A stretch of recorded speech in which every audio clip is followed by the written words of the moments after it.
жел болып кетті ғой. Көшеттерді екпесек өсіп баратыр, желге қарап тұрайын десек. Ол жақтағы да үйге тура келеді.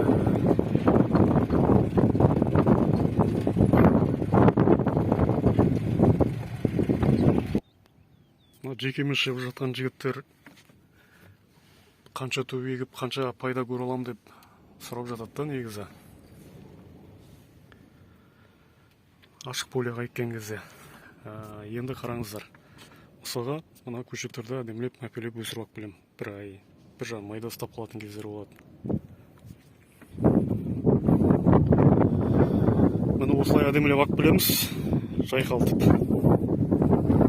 Бірақ бізде табиғатпен санасуды ұмытып кетеді да кейбір жігіттер. Қазір жел бізде.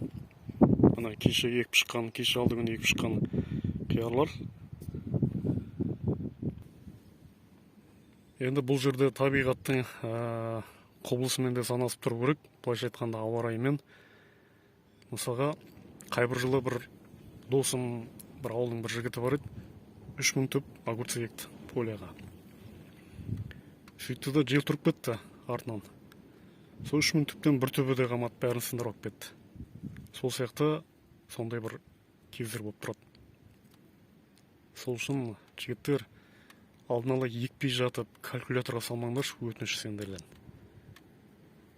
Егер жақсы қарай алсаң, әрине, бір түп қиярдан далада, мысалға, сорты жақсы болса, 2 кило мен 5 килоның арасында алуға болады.